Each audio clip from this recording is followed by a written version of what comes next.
Evangelho de Jesus, conforme escreveu Lucas, capítulo de número 11, versículo de número 9. Evangelho de Jesus, conforme escreveu Lucas, capítulo 11, versículo de número 9 diz: E eu vos digo, pedi e dar-se-vos-á, buscai e me encontrarão, batam e abrir-se-vos-á, porque todo aquele que pede recebe, e o que busca encontra, e ao que bate se abrirá. Aleluia!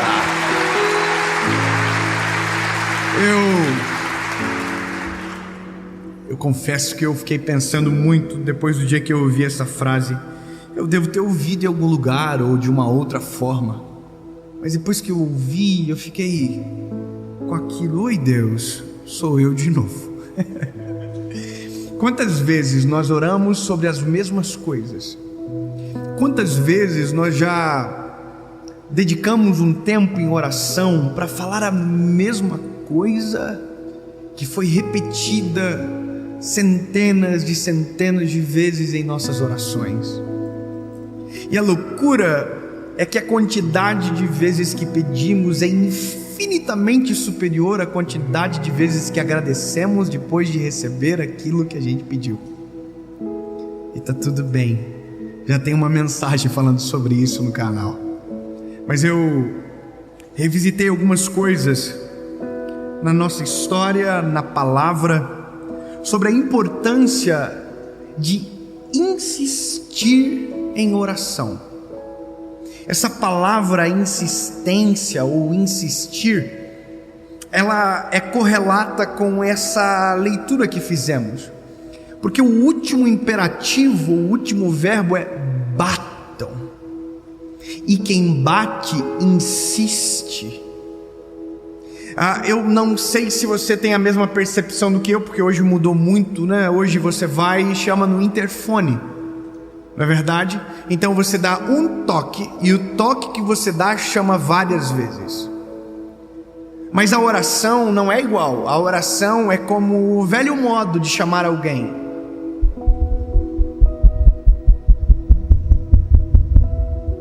Aí você esperava um pouquinho, lembra? E ninguém vinha. Aí você, até que alguém ouvisse.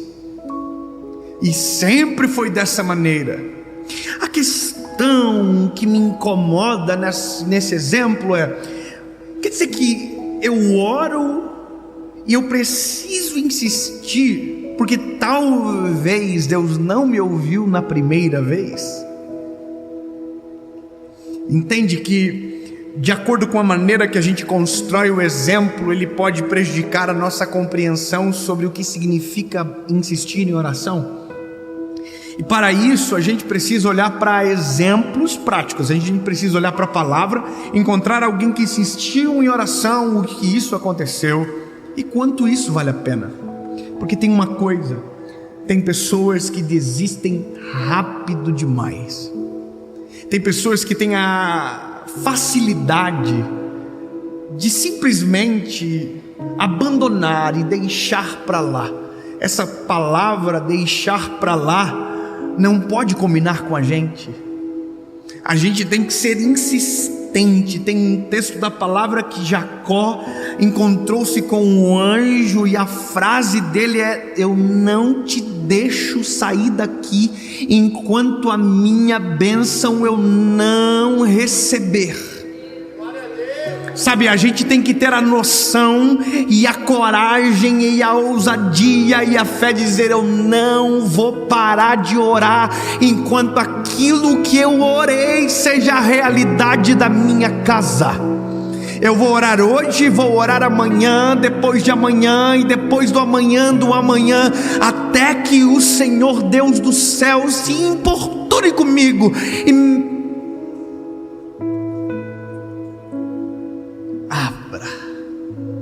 porque não sou eu que estou falando, é Ele que está dizendo: pode me incomodar. Pode me incomodar.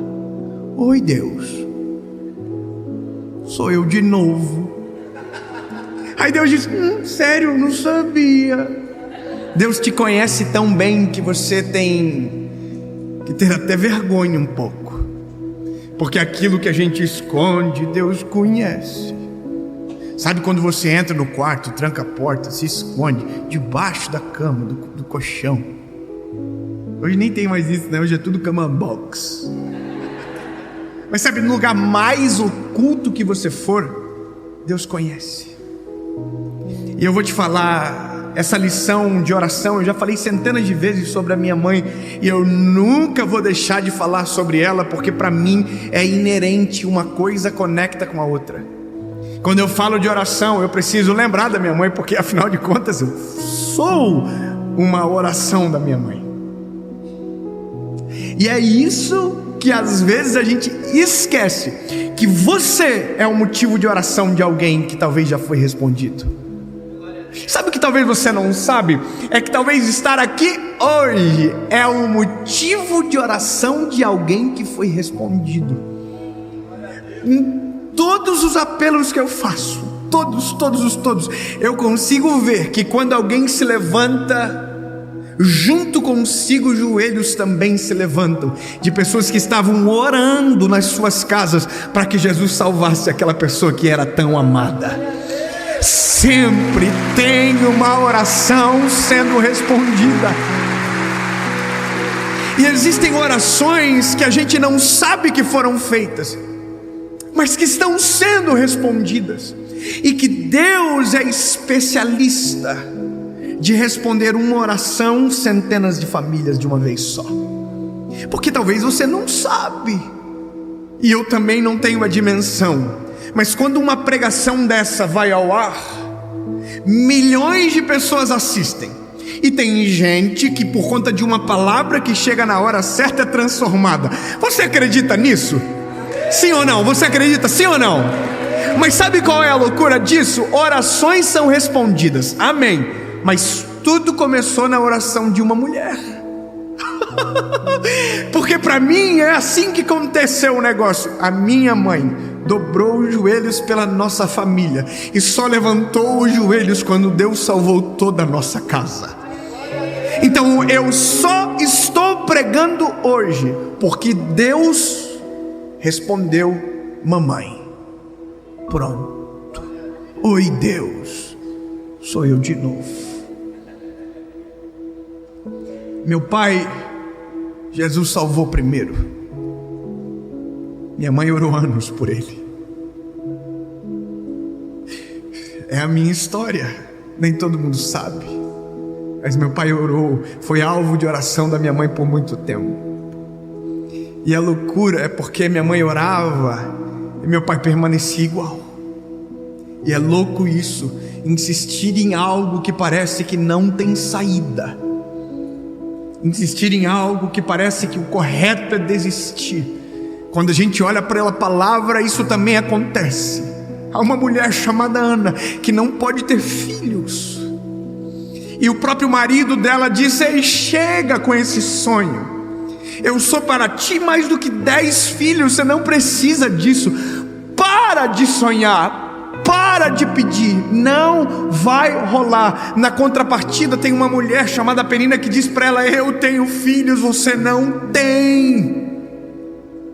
Para de orar, para de dobrar os teus joelhos e insistir a Deus aquilo que não vai acontecer. É isso que gritam para nós, é isso que gritavam para minha mãe quando a minha mãe orava pelo meu pai, e ela ia para alguns lugares e as pessoas diziam: você é divorciada? Não, ela estava lutando pela restauração, e as pessoas estavam dando sentença sobre a nossa casa. Você é divorciada? Ela dizia: não, sou casada. E cadê o teu marido? Está vindo.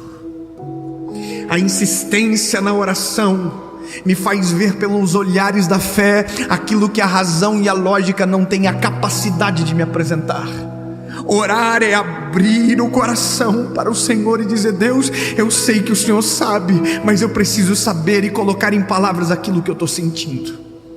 Eu tive um episódio essa semana Eu tive um problema pessoal com uma pessoa que é um amigo, infelizmente aconteceu, algumas decisões foram tomadas, episódios aconteceram, e eu ia preparar a mensagem da série, as mensagens eu estava para preparar, e antes de eu preparar, eu falei, não, eu não consigo, eu quero conversar com essa pessoa. E eu liguei para ela e falei, por gentileza, podia vir aqui, eu queria conversar contigo. E ele foi. E eu vou te dizer, não resolveu nada o problema, mas eu aliviei o meu coração, porque eu coloquei para fora. E esse é um negócio que a gente tem que aprender. A oração é a terapia mais poderosa que existe. Sabe por quê? Porque tudo aquilo que está engasgado você coloca para fora, nem que seja com lágrimas, nem que seja com balbuciar de palavras, nem que seja gritando, mas quando você coloca, você se liberta, você libera aquilo que estava estancado dentro do teu coração. Oração é bom para quem é respondido e também é bom para quem demora para ser respondido, porque quanto mais você fala, quanto mais você coloca para fora, mais aquilo se torna audível para você. Minha mãe, ela orou 8 anos pelo meu pai. Quanto tempo? 8 anos. Quanto demora para passar 8 anos? Se você estiver feliz e bem, passa rápido. Mas se você estiver no meio de uma prova, 8 anos parece 80 anos. E a nossa casa viveu, parece que 80 anos afundada em tristeza, em angústia, em notícias ruins que vinham uma atrás da outra. Mas enquanto todos nós desistíamos, a minha mãe continuava orando.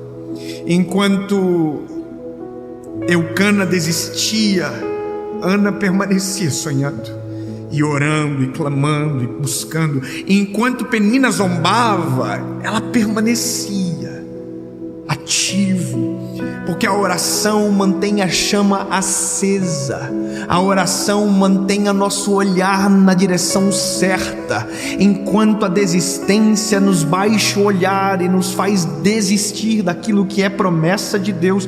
A oração nos conecta com aquilo que o céu está dizendo ao nosso respeito. Quando dobramos os joelhos, temos 3 fases: a que não conseguimos dizer nada, a quando conseguimos contar tudo, e quando nos calamos e Deus começa a falar. Eu vou dizer de novo para você não esquecer: oração tem 3 fases: a que eu não consigo dizer nada, a com que eu consigo dizer tudo, e aquela que eu não consigo falar nada, porque Deus assume a ponta e começa a falar o meu coração. Eu vou dizer para você nunca mais esquecer quando eu não consigo, quando eu consigo e quando eu não posso, porque Deus começa a falar. Existem estágios, e talvez a gente vive exatamente isso. Às vezes tem dias, e eu sou assim, eu não sei como você é, mas eu tenho um problema grave de concentração. Eu demoro para me concentrar, eu preciso colocar um fone no meu ouvido, eu preciso que todo mundo fique quieto. Se alguém mastigar chiclete, eu fico ruim. Eu preciso de silêncio. Eu me lembro de quando eu aceitei Jesus, que a moda era ir no monte orar. Todo mundo ia no monte, irmão. Eu ia para o monte, mas eu não ia para o monte dos irmãos do monte.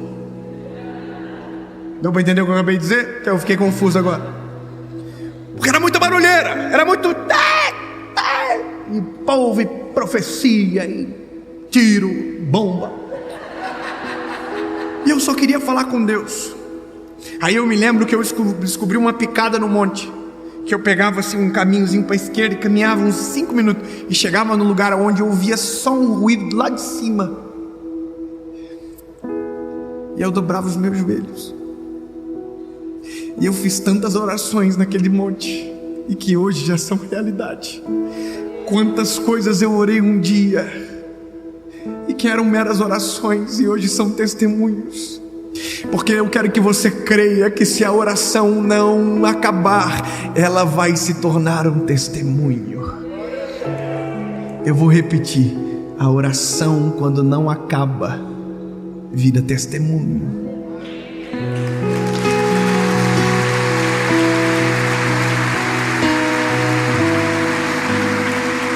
Ana entrou no templo, dobrou os joelhos. Bíblia diz que ela passou por Eli, que era o sacerdote, num desespero tão grande que ele pensou que parecia que ela estava embriagada. A Bíblia diz que ela dobrou os joelhos e a oração dela foi um balbuciar de palavras, quando a dor é mais forte do que o poder da palavra, sabe, do que sair a voz. E a Bíblia diz que Deus do céu ouviu a oração de Ana. Aí você vai dizer: David, mas ela balbuciava palavras. Pois bem, Deus vai além das nossas palavras. Deus conhece o som das nossas lágrimas.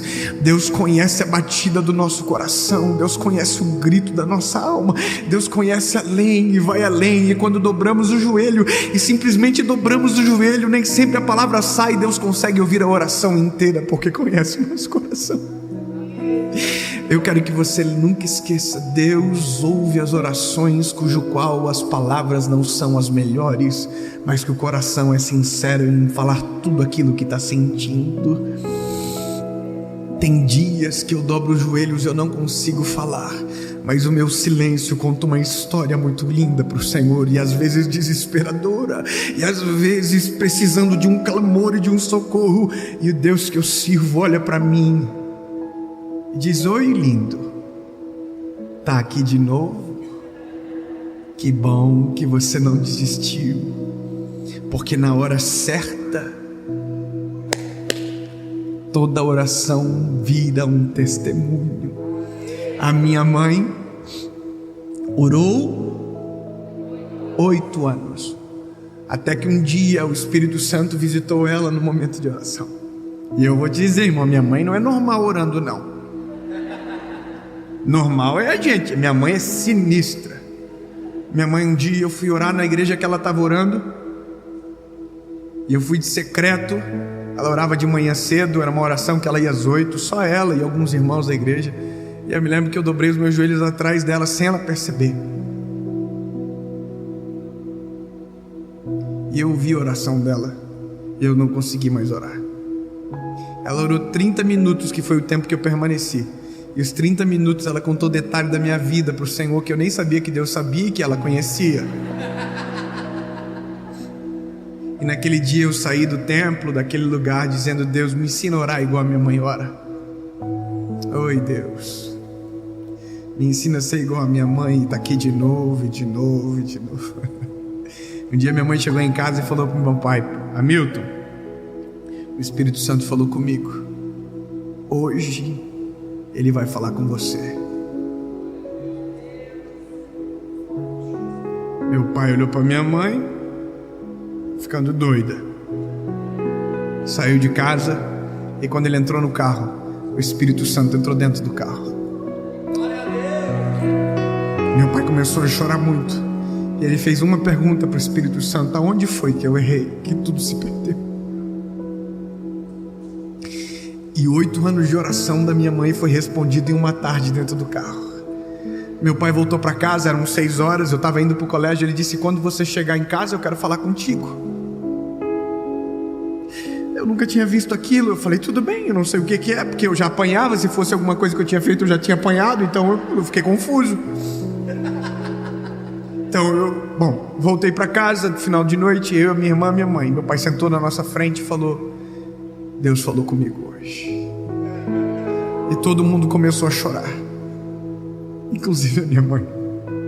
E ele disse: eu quero pedir perdão para todos vocês. Eu nunca havia visto meu pai chorar, muito menos pedir perdão. Mas a minha mãe durante 8 anos havia enxergado isso acontecer. Só eu que não. Mas 8 anos alguém durante todos os dias, durante todas as orações, estava clamando por aquela cena. Sabe qual é a loucura? A gente vive aquilo que alguém já enxergou, aquilo que alguém já orou durante muito tempo. Só que chegou a hora de alguém viver aquilo que os nossos olhos da fé já começaram a enxergar. Sabe o que eu quero que você entenda, meu lindo? Não existe nada que Deus não possa fazer. Não existe oração que Deus não possa responder. Não existe milagre que seja impossível para o Senhor. Portanto, se Deus pode, continue orando, insistindo, buscando, porque quem bate a porta se abre, quem busca ele encontra, acha. Portanto, insiste. todos os dias: oi, Deus, sou eu de novo. Até que o dia que tudo aquilo que você disse no secreto, publicamente Deus realizar. Toda oração pode se tornar um testemunho. Minha mãe orou, Deus deu a salvação da minha casa. Só que o que a mãe não sabia, o que viria depois. Sabe o que é o louco disso tudo? Eu não vou falar de mim, porque eu sou uma poeirinha no meio de um oceano. Mas eu quero falar de Ana. Ana orou por um filho. E sabe o que Ana não sabia? É que Israel orava por um sacerdote.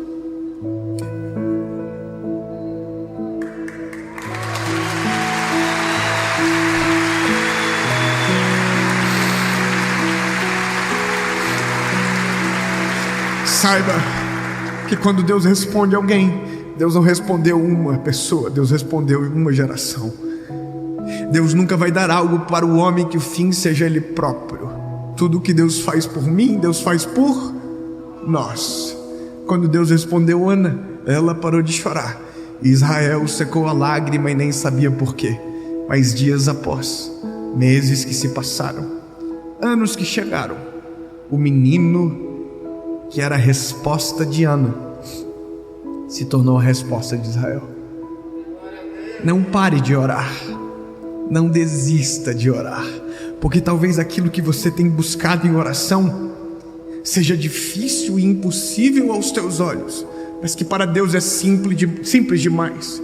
Mas continue buscando, continue insistindo, porque quando vier a resposta, vai surpreender você, vai surpreender todos que estão à volta, e o testemunho da oração será muito maior do que os dias de joelho dobrado que você passou.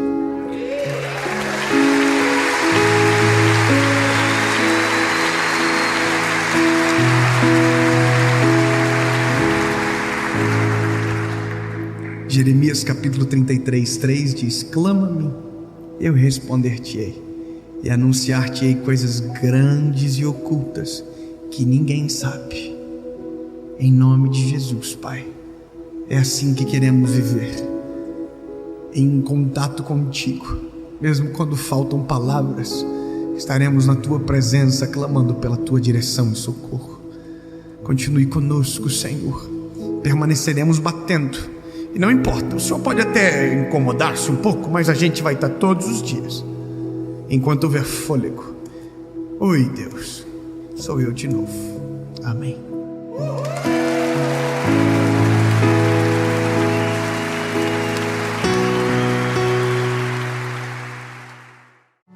Fala, meu lindo, minha linda.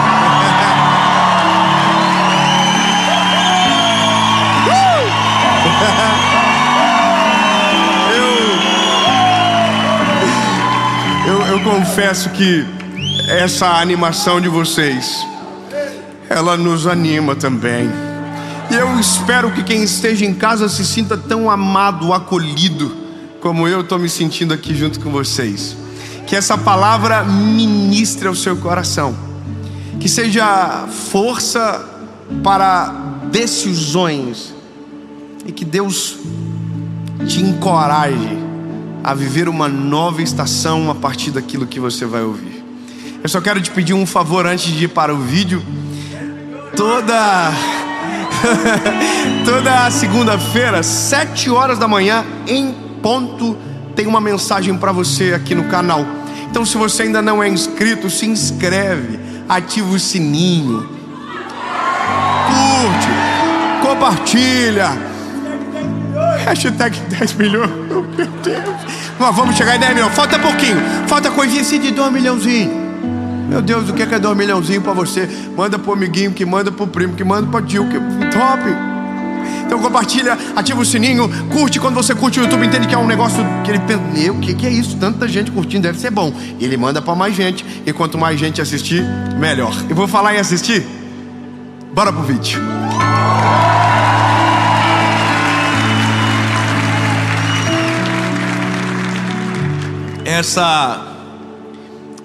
essa palavra, ela é uma das cicatrizes que a gente carrega. Sabe, eu quero contar algo para você aqui. Pega a sua Bíblia, abra comigo Esdras, capítulo de número 10, versículo de número 4. Esdras, capítulo de número 10, versículo de número 4, diz o seguinte: levanta-te, pois porque te pertence este negócio, e nós seremos contigo. Esforça-te e faça. Sabe quando eu ouvi a primeira vez esse texto? Essas são as histórias de cicatrizes da nossa vida.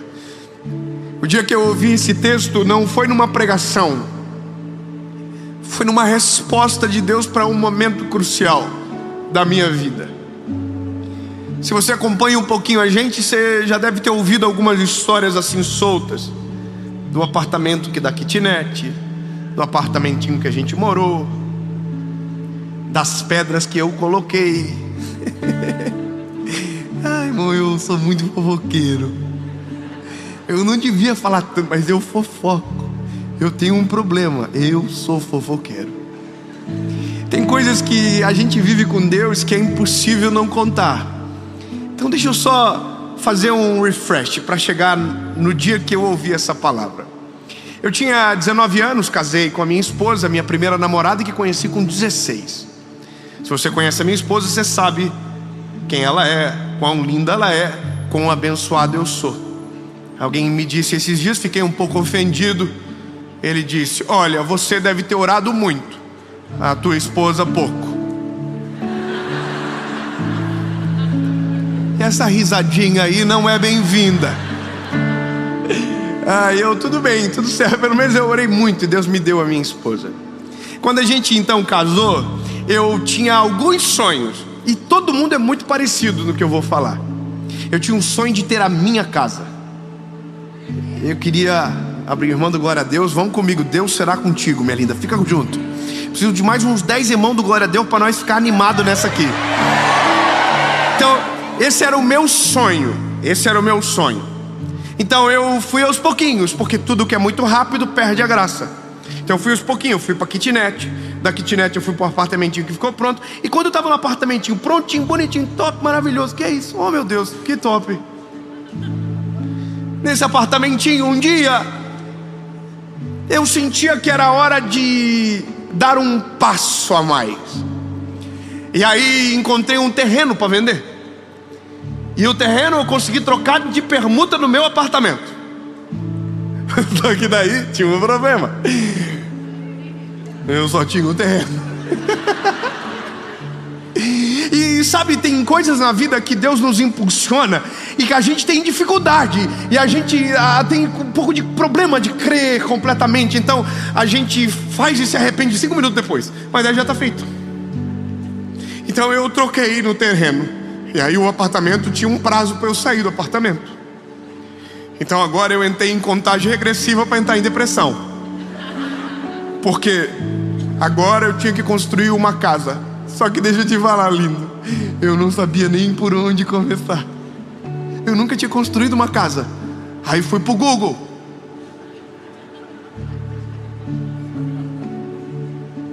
E aprendi a fazer planta. E desenhei a primeira planta da minha casa. Escuta essa que você vai amar. Ai, deu 600 metros quadrados.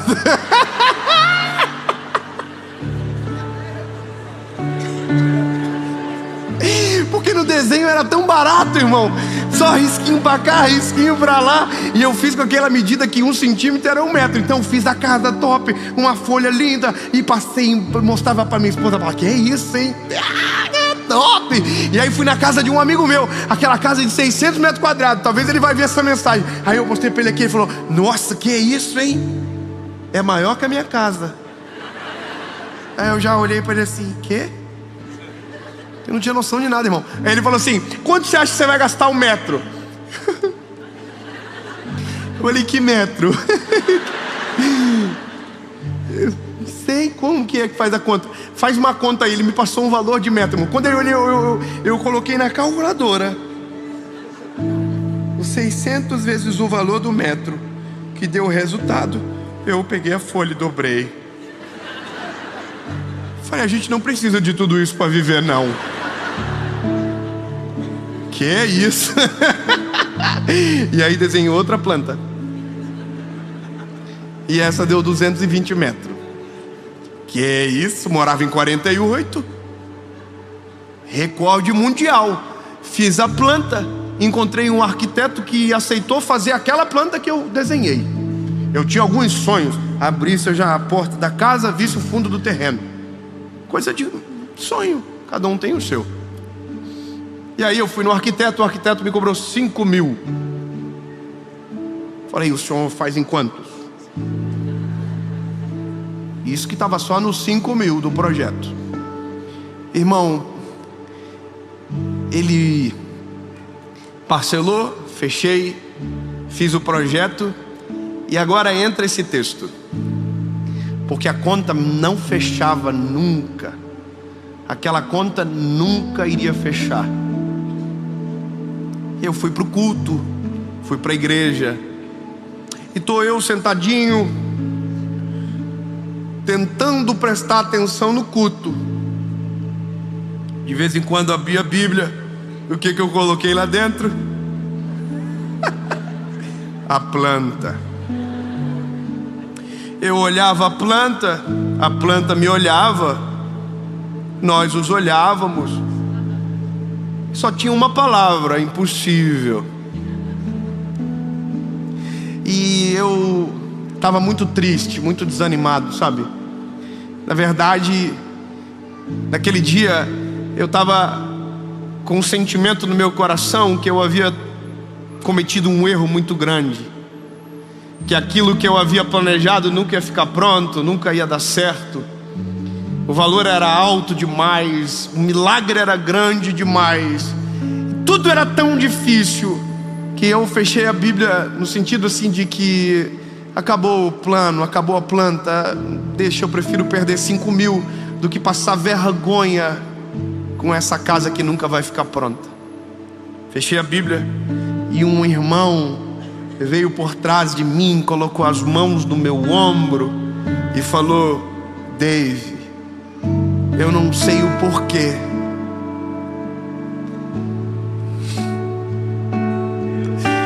mas eu estava no meu banco e Deus me incomodou para te dar uma palavra. Só que eu não sei o porquê, eu nem conheço o texto, mas é Esdras capítulo 10, versículo de número 4. Aí eu falei para ele: eu tenho que abrir? Ele falou assim: pode abrir, porque eu não abri. Aí eu abri Esdras capítulo 10, versículo 4. Levanta-te! Ei, levanta-te, porque a ti pertence este negócio. Tem de bom ânimo e fazei-o, esforça-te, porque eu serei contigo.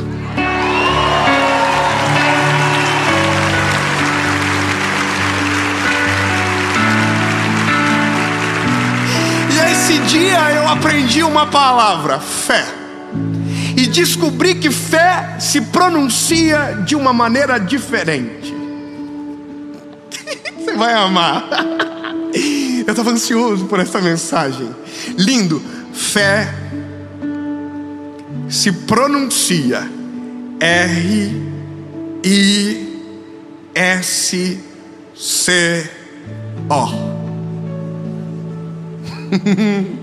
Fé se pronuncia risco, porque você não vê o chão, mesmo assim assume o risco de dar o primeiro passo. Você não consegue ver a porta, mesmo assim leva as mãos para a maçaneta que ainda não existe. Só que a fé, que é a firme convicção nas coisas que não se vê,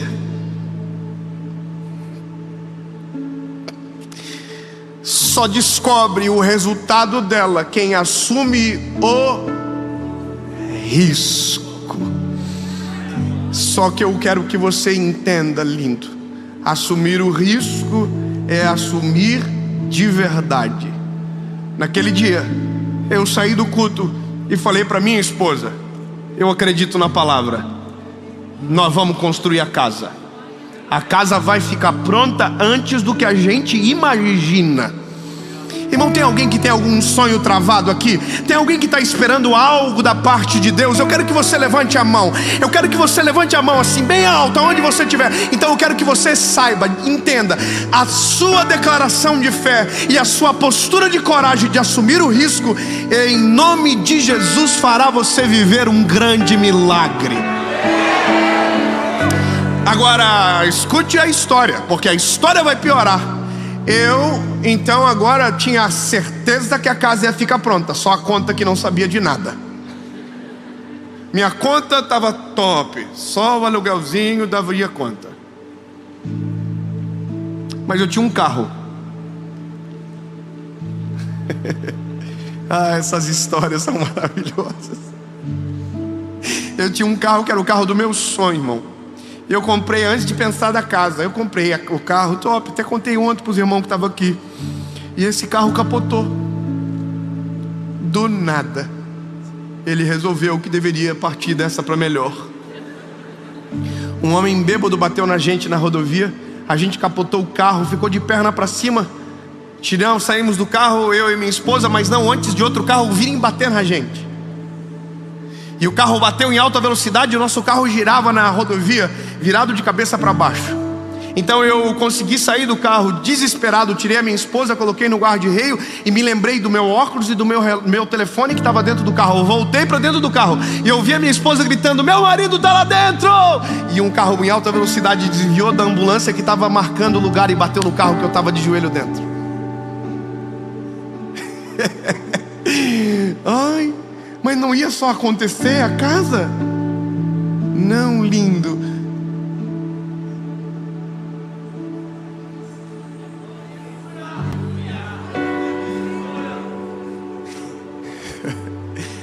Saí eu do carro que nem um gato.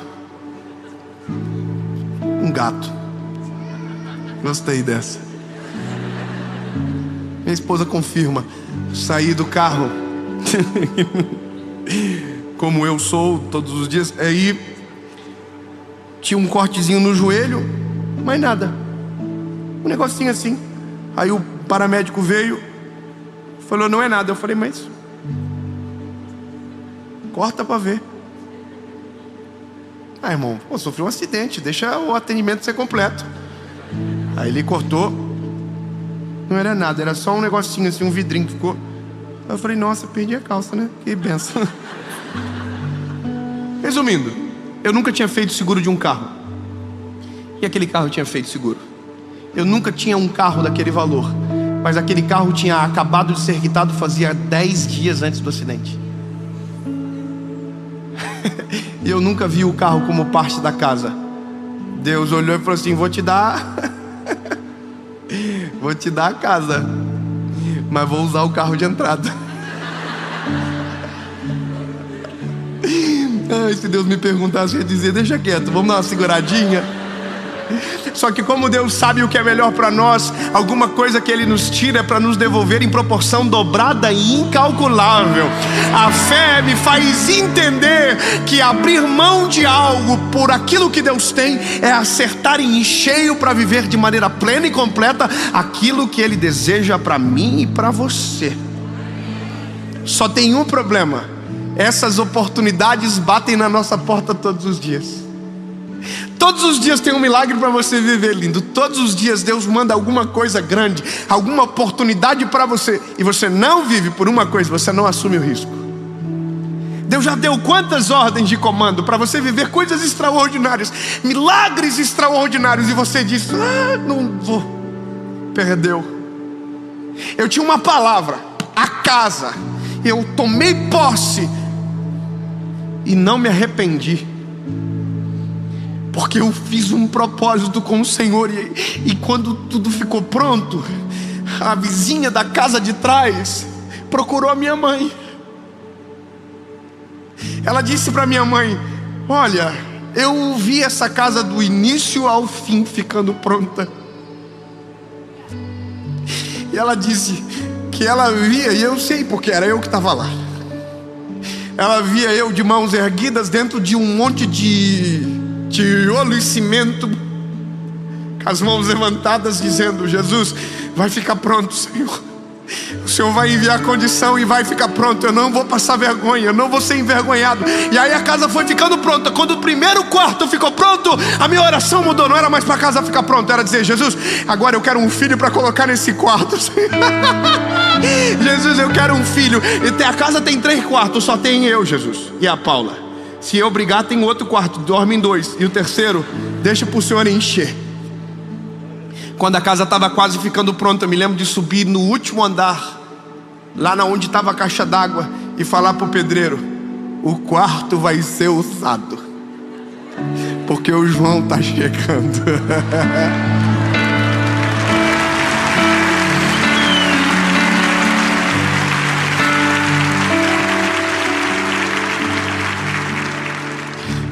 Eu li uma história essa semana de um pastor Jentezen Franklin, e ele contou uma história de uma oportunidade que ele perdeu. Você conhece alguém que já perdeu uma grande oportunidade e quando perdeu, depois que passou, descobriu a... Conhece? É, né? Ele, tadinho, era um pastor relevante, a igreja estava pujante, haviam acabado de construir um novo prédio e agora faltava mobiliar o prédio, e estavam em vento em popa com aquela missão, quando um telefone dele tocou dizendo: olha, temos uma televisão à venda, o valor da televisão é 3 milhões de dólares, mas Deus nos moveu para vender para vocês por um valor abaixo, e a gente só vai fazer se for para vocês 2,5 milhões. O ministério desse pastor é um ministério evangelístico também, e ele é um dos grandes pregadores da televisão americana, mas não tem a sua televisão. Aí escuta que doideira, ele se sentiu impulsionado a comprar. Não, eu vou comprar. Só que aí ele fez o que a fé nos oculta: conta. E eu vou te falar, lindo, não tente colocar na ponta do lápis a história de um milagre, a conta nunca vai fechar. Entendeu, bebê? Não dá para descrever, não dá para contar. Milagre não se explica, se vive. É óbvio, você pode, mas é difícil a gente, na nossa capacidade, tentar explicar a provisão e o cuidado do Senhor. Bom, a história se resume ele dando uma negativa e desistindo da compra. A gente não vai dar conta, a gente não vai conseguir, a gente tem que mobiliar a igreja, a gente tem que terminar o templo. Então, muito obrigado. Passaram-se 6 meses e a lei de telecomunicações nos Estados Unidos mudou, e aquela televisão que era a princípio para uma pequena cidade chamada Gainesville recebeu o aumento de potência para atingir todo o estado da Geórgia. E a TV, que valia 3 milhões e a igreja pagaria 2,5 milhões, 6 meses depois valia 50 milhões de dólares. Sabe o que eu aprendo? A melhor oportunidade não é a que passou. Talvez a melhor oportunidade é aquela que te traz um monte de problemas, dificuldades, batalhas, mas é muito melhor você abraçar uma oportunidade cheia de problemas do que viver uma vida inteira hipervalorizando uma que passou. É crer, é assumir o risco de dizer: Jesus, eu não consigo, mas se o Senhor está dizendo que eu posso, eu posso. É a casa. Vocês não vão acreditar na casa. A casa ficou pronta e a gente entrou na casa no mês de outubro de 2017. Dezembro, nosso filho nasceu. Voltamos para o Brasil para morar na casa. Só que quando voltamos, o YouTube aconteceu. E aí você não vai acreditar. A casa é muito doido isso, irmão. A casa não servia mais, porque do nada a gente virou ponto turístico na rua. Em 3 meses eu não conseguia mais chegar e entrar dentro da minha casa. Todos os dias tinha alguém filmando, fazendo foto, e a gente já não sabia se era mais seguro ou não. Até que um dia um monte de homem mal encarado dentro de um carro ficou na frente da minha casa, esperando eu chegar, e meu pai pediu para que eu não fosse para casa. E aí você vai dizer: David, mas você batalhou tanto pela casa. Batalhei. Entenda o que eu vou te dizer agora, lindo, pelo amor de Deus. Lembra da primeira planta que eu desenhei?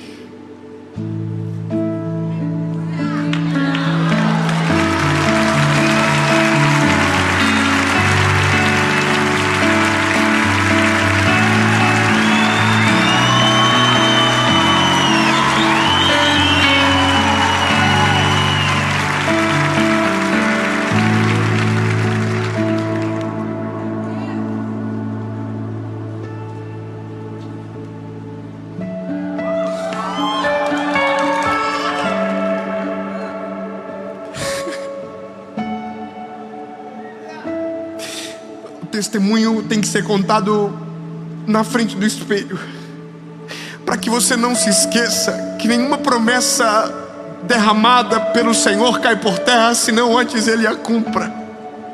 Eu era só um garotinho desenhando uma casa, e que naquele dia parecia distante.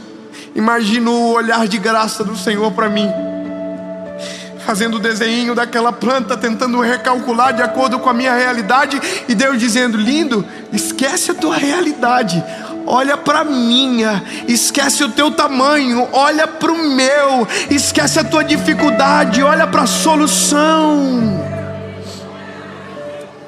Lindo, eu não sei qual é o milagre que você precisa, eu não sei qual é o sonho que você carrega e que talvez muito distante parece. Eu quero que você entenda que se o que você sonha antes foi sonhado no coração do Senhor, se prepare. Se prepare. Se prepare. Feche os olhos e se lance no meio do colo daquele que é poderoso para cumprir tudo aquilo que te prometeu. Nunca se esqueça, um dia um milagre era chamado de impossível. Um dia uma cura era chamado de doença. Um dia chamaram uma casa de planta. Você está entendendo? Quando Deus coloca a mão, você só precisa entender uma palavra que não pode ser esquecida com jamais: se Ele estiver com você, vai dar certo. Eu quero que você diga para o irmão que está do teu lado. Se você está no Uber, fala para o Uber. Se você estiver no ônibus, levanta, procure um irmão conectado. Mas eu só quero que você não esqueça: vai acontecer. Como assim, Dave? Deixa eu ser o irmão que coloca a mão nos teus ombros no meio do culto. Levanta-te, pois a ti pertence este negócio. Tem de bom ânimo e fazê-o, porque nós seremos contigo. Essa palavra não é minha, é a palavra de Deus. Esdras capítulo 10, versículo de número 4. Quando você esquecer, lembre-se: se ele entrar com você, tem de bom ânimo, esforça-te, porque é impossível não acontecer. Em nome de Jesus. Amém.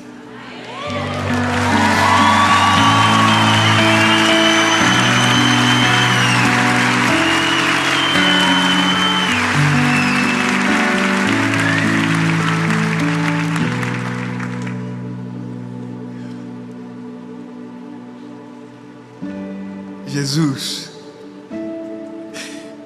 eu te amo.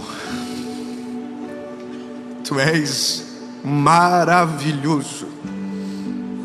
E essa palavra reacendeu em nós todas as promessas que o Senhor liberou sobre nós. E sim, Jesus, nós cremos que nenhuma palavra irá cair por terra, senão antes o Senhor a cumprira, porque Tu és fiel para cumprir tudo aquilo que prometeu. Jesus, se o Senhor nos impulsionar, nós iremos nos lançar, mesmo sem ver, mesmo sem os nossos olhos perceberem, nossas mãos tocarem, mas se a Tua presença nos dizer vai, nós iremos. E em nome de Jesus, os nossos olhos verão tudo o que o Senhor prometeu. Em nome de Jesus.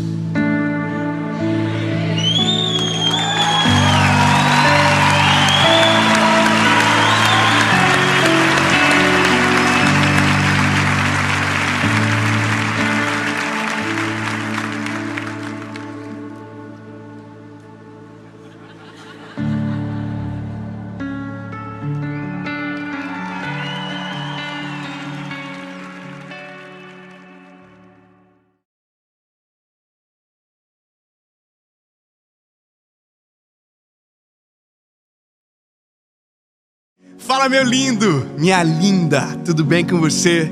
Eu tenho uma palavra de Deus para o seu coração.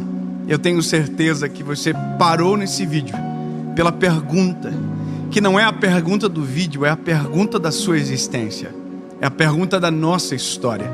E eu quero te ajudar com uma direção clara de Deus, que vai fazer você terminar essa mensagem com certeza do que você precisa fazer. Não é uma receita, é uma palavra de Deus para você e para sua casa. Eu quero te pedir um favor antes de começar o vídeo.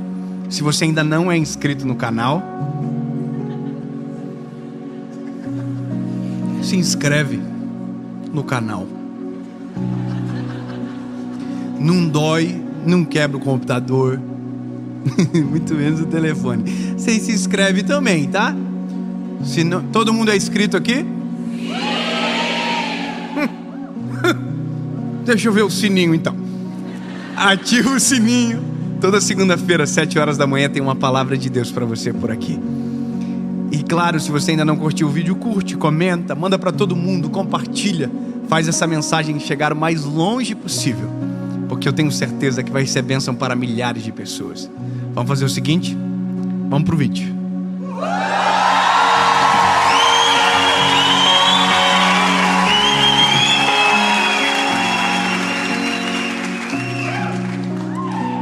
Primeiro Samuel, capítulo de número 16, versículo de número 11, diz o seguinte: E Samuel disse a Jessé: estão aqui todos os teus filhos? E ele disse: resta ainda o mais jovem, e eis que ele cuida das ovelhas. E Samuel disse a Jessé: mandai trazê-lo, pois não nos assentaremos até que aqui ele venha. Amém. Eu já devo ter pregado sobre Davi umas 1000 vezes na minha vida. É um dos personagens bíblicos que eu sou apaixonado por conta das características que ele detém. Sabe, é o homem segundo o coração de Deus. É o homem que a Bíblia escancara não só os feitos, sabe, extraordinários, mas os seus pecados também. Os pecados de Davi são severos, são graves, de consequências graves. Mas ao mesmo tempo que revela os pecados, revela o grau de arrependimento, revela o coração de Davi, e revela também porque aquele homem era segundo o coração, a capacidade de se arrepender de verdade. Porque temos que convir que arrependimento é diferente de remorso. Arrependimento é diferente de dizer desculpa. Não, arrepender-se é voltar atrás na decisão. Sabe, arrepender-se é humilhar-se, é reconhecer o erro publicamente quando necessário. Isso é arrependimento. Arrependimento, ele é genuíno, e é isso que move o coração de Deus para o perdão. Nós dizemos que nos arrependemos, mas às vezes permanecemos na prática. Então isso não é arrependimento. Arrependimento gera metanoia. Você arrepende e nunca mais faz, ou pelo menos nunca mais deixa de lutar contra aquilo. Mas por que, Davi, falar disso em um tema onde a pergunta é o que eu quero? E eu sei que você quer. Essa é a pergunta bilionária: qual é o meu propósito? Se eu abrir uma caixinha do Instagram de pergunta, nos primeiros 10 minutos, pelo menos umas 100 perguntas. Eu exagerei, não dá tudo isso, mas que se dê. Vai ser sobre propósito pelo menos uns 20%. Como descobrir o meu propósito? Qual é o meu propósito? Como saber se estou vivendo o meu propósito? Bom, essa é a pergunta que todo mundo deseja. Essa é a pergunta que todo mundo quer. Agora, deixa eu fazer uma pergunta aqui, bem, com todo o carinho e respeito que eu tenho por você. Mas quantos aqui consideram que já descobriram o seu propósito de vida? Levante a mão. Quase ninguém. Eu vou fazer uma outra pergunta. Quantos aqui lutam todos os dias para descobrir o seu propósito? Levante a mão. Então eu quero que você entenda, a partir de hoje você não vai lutar mais por isso.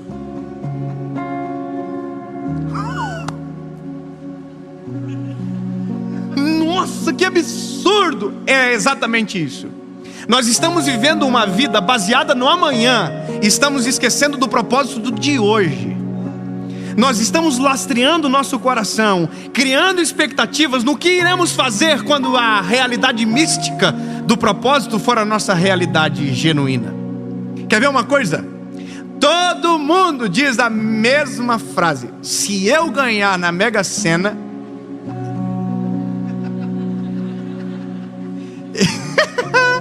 eu vou ajudar todo mundo.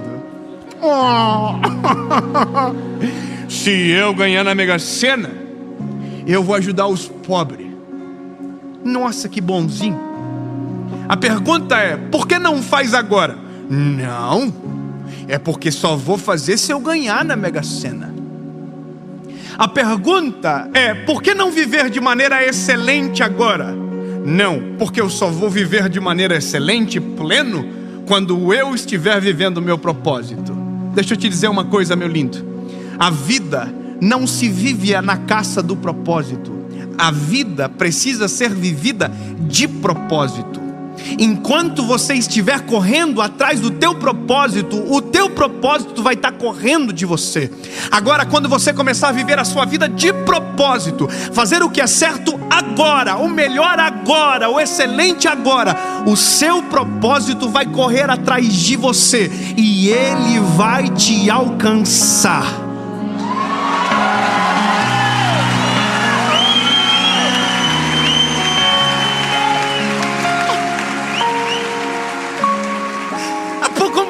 você precisa explicar pela Bíblia.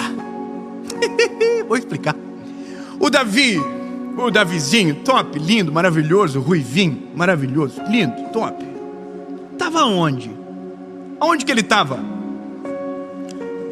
Ele estava cuidando das ovelhas, mas ele é rei de Israel, não é rei de Israel? Sim ou não? Não. Ele seria rei de Israel. Agora a pergunta é, ele sabia que ele ia ser rei de Israel enquanto estava cuidando das ovelhas? Ele acordou um dia, de noite, de manhã cedo, e falou assim: nossa, eu vou ser o rei de Israel, e a partir de agora não vou cuidar mais das ovelhas, eu vou começar a cuidar da minha túnica, da minha cutis, vou fazer um bom botox, vou colocar um preenchimento labial, e vou ficar preparado, porque agora eu tenho que ficar bonito, porque eu vou ser o rei de Israel. Um dia ele falou para os amigos dele, falou assim: um dia eu vou ser rei de Israel, aí vocês vão ver. Não, irmão, o Davi estava cuidando das ovelhas. Ele estava vivendo o propósito dele para aquele tempo. Posso te falar uma coisa, meu lindo? Assim como Deus, o propósito odeia os preguiçosos.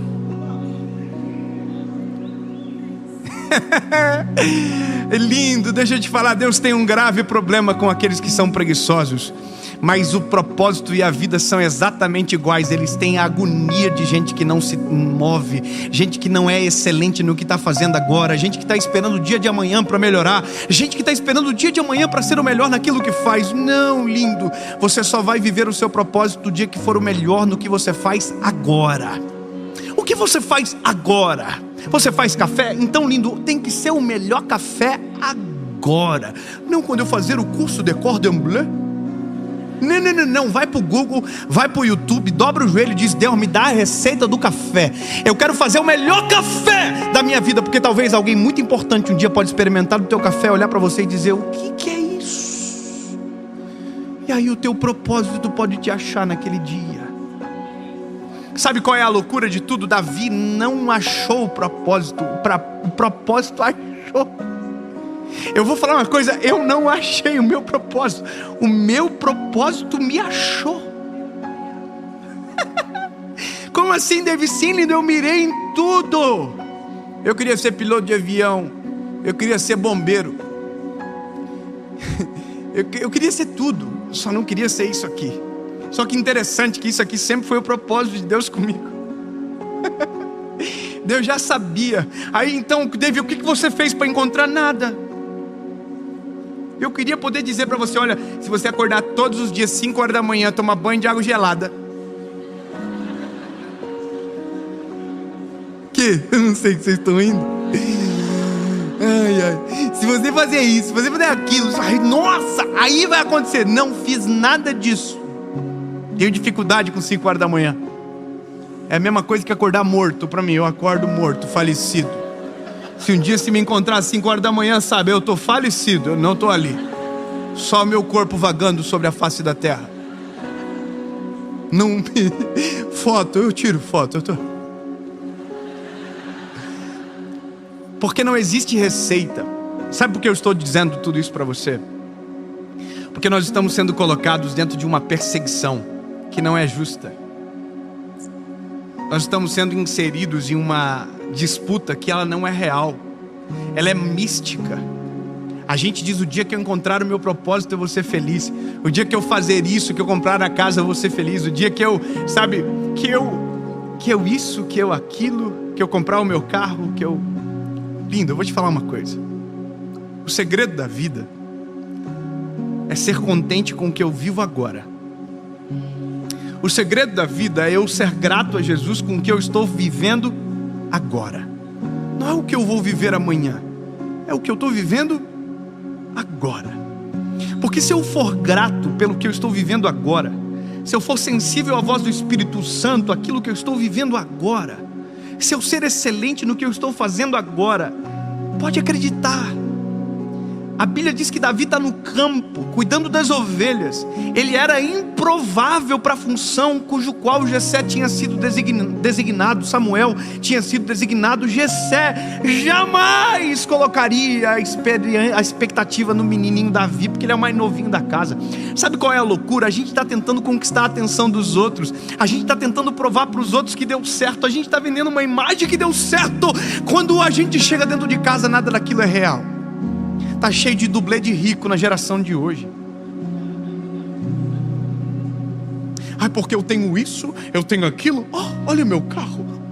Aí todos os bobos ficam olhando e achando que aquilo é o propósito de vida. Lindo, aquilo ali é vazio.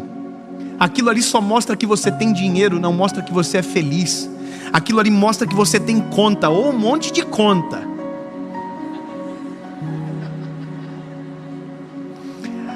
Eu quero que você desconstrua da tua cabeça, lindo. O segredo de viver o propósito não é a riqueza, é a paz. O segredo do propósito não é o recurso. O segredo de viver o propósito é a paz que excede todo entendimento, guardar o teu coração e a tua mente. Se você estiver buscando o propósito por conta da riqueza, é melhor se contentar com as propostas ao invés de lutar pelo propósito. Sabe qual é a questão? É que a gente luta pelo propósito, mas a gente aceita qualquer proposta. A gente diz que quer viver com excelência, mas a gente falha nos princípios mais básicos. A gente exige que o governo seja correto, mas a gente é corrupto no centavo. Você está entendendo? A gente terceiriza aquilo que são as nossas batalhas. Entenda, meu lindo, a luta para descobrir o propósito não tem que ser como o que eu vou viver amanhã, mas é o que eu preciso fazer agora. Davi só tinha uma missão: cuidar das ovelhas. Ele não estava tentando aparecer na janela do pai dizendo: "Ei, pai,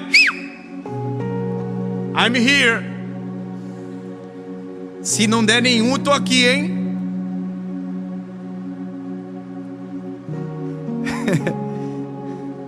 Davi não precisou construir uma rede de network em Israel para chegar ao reinado.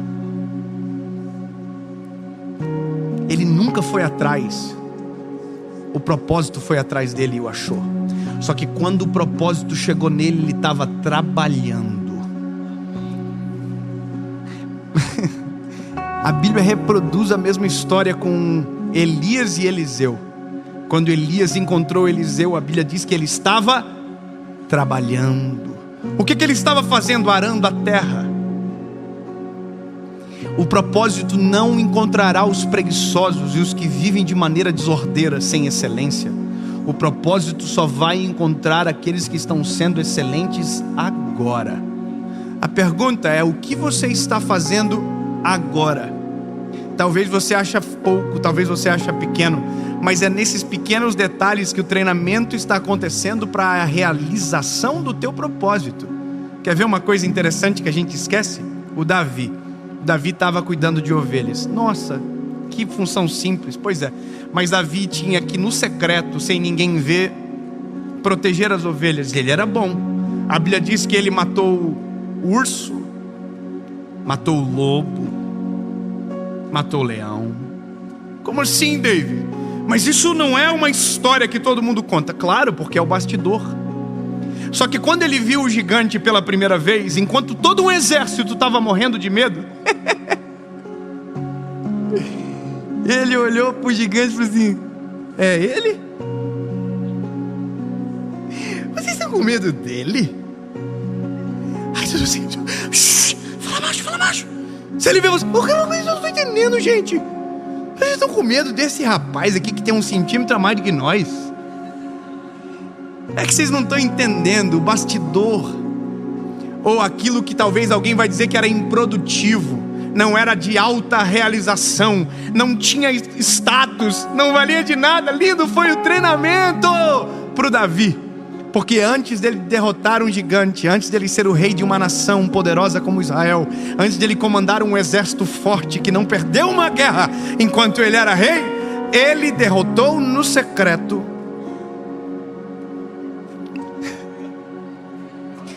Então, eu preciso dizer uma coisa muito simples para você. A gente vai consertar a ótica Porque se eu não tivesse entendido isso, talvez eu poderia estar dizendo para você algumas coisas desafiadoras, colocar metas para você. Olha, você vai ter que fazer isso, leia a Bíblia todos os dias, acorde, e sabe, um manual de regras, e eu ia te fazer uma promessa: se você fazer isso, aquilo outro, você vai conseguir. Mas aí eu estaria mentindo. Aí a pergunta que alguém diz: David, então quer dizer que eu não tenho que fazer nada? Não, pelo contrário, você tem que fazer tudo, mas com a expectativa correta, com o coração correto, porque senão você nunca vai ser satisfeito. Você sempre estará esperando o próximo dia, você sempre estará esperando a próxima oportunidade, e aquilo nunca vai acontecer. Eu vou te contar um negócio. Eu converso muito isso com a minha esposa. Às vezes a gente vive umas coisas que são muito maneiras e que não é a nossa realidade, não foi a nossa preparação. A gente não foi preparado para algumas coisas, sabe? E a gente vive por misericórdia de Deus, graça, pura graça. Mas eu vou te contar uma coisa engraçada. A gente tem que desejar as novas estações, mas temos que aprender a discernir e curtir a estação que a gente está vivendo naquele momento. Então, por exemplo, olha, David, eu quero a primavera, mas eu estou no outono. Curte o outono tem paisagens lindas. Curte o inverno, tem roupa que só dá para usar no inverno. Curte as estações, cada estação tem as suas lições e as suas histórias, as suas peculiaridades. Se a gente ficar sempre mirando no próximo passo, a gente esquece de olhar para o passo de agora e tropeça. Mas deixa eu te dizer uma coisa engraçada. Eu e a minha esposa, a Paulinha, quando nós casamos, quando a gente foi casar, eu precisava alugar um lugar para a gente morar.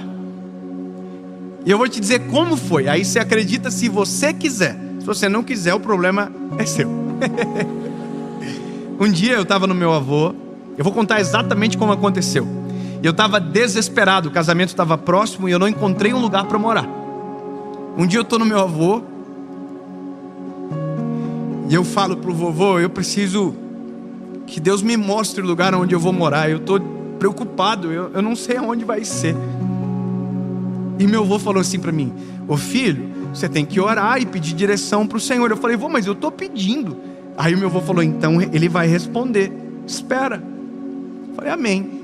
Almocei na casa do meu avô e da minha avó, que é uma comida maravilhosa. Saí satisfeito dali, entrei no carro, estava dentro do meu Fiat Uno 2001. O Fiat Uno 2001, para quem não entende nada de carro, é o que a gente chama de peidãozinho. O 2003, ninguém vai entender nada, mas eu preciso explicar. O 2003 era o Fire. O motorzinho já era... e era econômico. O 2001 era o peidãozinho, era...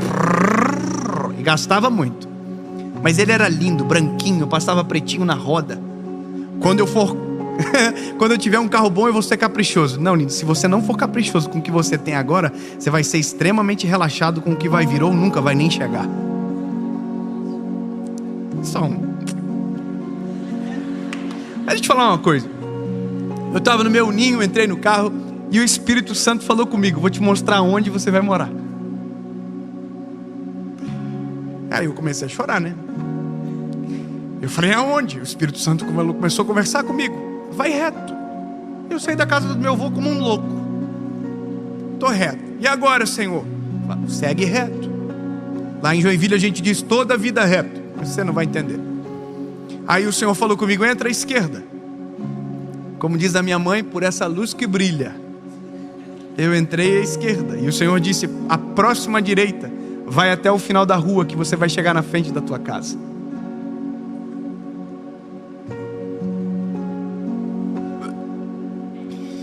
E eu cheguei na frente de um apartamento verdinho, que tinha várias janelinhas e parecia a Vila do Chaves.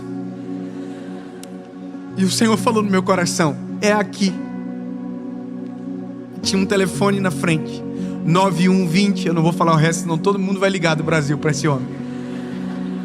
Eu peguei o telefone, liguei: oi, eu tô aqui na frente e eu quero saber se tem um apartamento para alugar. Ele falou: tem um, que é novinho e nunca ninguém morou dentro, Quanto é o aluguel? R$320. Fiz a conta, sobe 1, tira 2, tira 3, 4, sobe, tira um cachorro quente por mês, vai, pizza. Falei, eu quero ver. Fui buscar o meu avô. Fui lá na casa, falei, vô, Deus falou comigo, eu sei onde eu vou morar. O vô falou, então vamos lá ver. Cheguei lá, o nome do proprietário era Edilson. Edilson me mostrou um apartamento branquinho, tinha uma parede verde no fundo, feia, mas era... Aí tinha uma parede assim, eu falei, tem como colocar um ar-condicionado? Porque o sonho da minha vida era ter um ar-condicionado em casa, no meu quarto.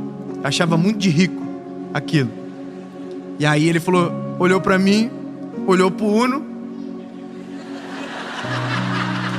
não botou muita fé. Ele falou, não, eu faço buraco, você traz o ar.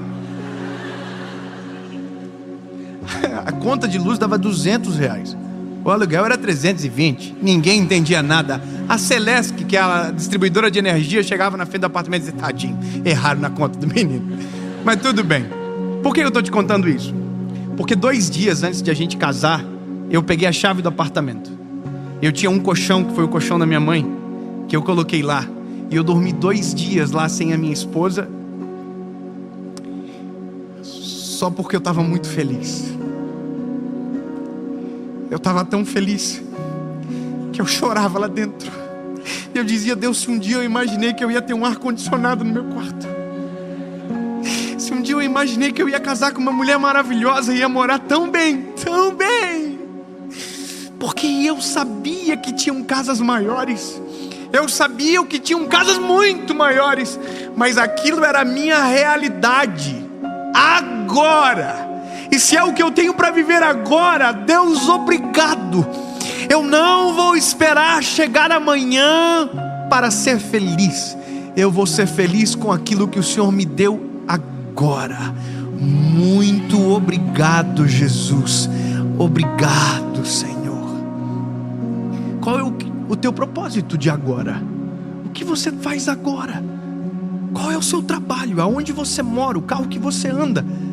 Posso dar um conselho para você, meu lindo? Não espere o que virá para você ser feliz. Seja feliz com aquilo que já veio, com aquilo que já está nas tuas mãos, com o lugar aonde você trabalha, a casa onde você vive, o carro que você anda. Por mais simples que possa ser, é o que você tem agora. E se você não entender isso, você nunca estará preparado para viver uma nova estação, porque só se vive uma nova estação quando a estação presente acaba, e ela só acaba quando ela é vivida de maneira completa. Portanto, não se apegue ao que você vai ter, o que você vai fazer, aonde você vai trabalhar. Não, se apegue com o agora e seja grato e seja feliz. Sabe por quê? Porque quando a gente conserta a ordem da vida, a vida conserta a ordem da nossa história. A gente vai viver escondido às vezes. Talvez ninguém vai acreditar. Quem poderia dizer que um menino de Joinville iria pregar para milhares de pessoas? Ninguém. Quem poderia dizer que Davi seria o rei de Israel? Ninguém. Ele estava no campo. Quem diria que você estaria ouvindo essa mensagem agora? Mas você está aqui. Então, pare de correr atrás do teu propósito e deixe o teu propósito encontrar você.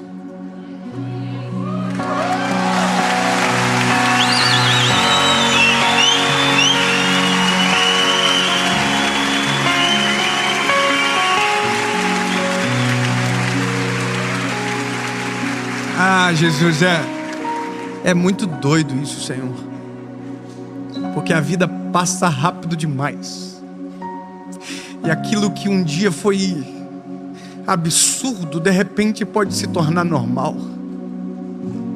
Aquilo que um dia era inatingível se torna comum.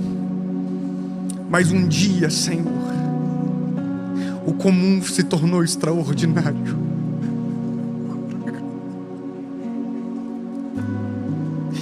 Jesus, eu quero que a minha geração entenda que o segredo para a vida e para a eternidade não mora no amanhã, mora no agora, que a batalha tem que ser pelo hoje, que a vida tem que ser vivida na plenitude da excelência agora.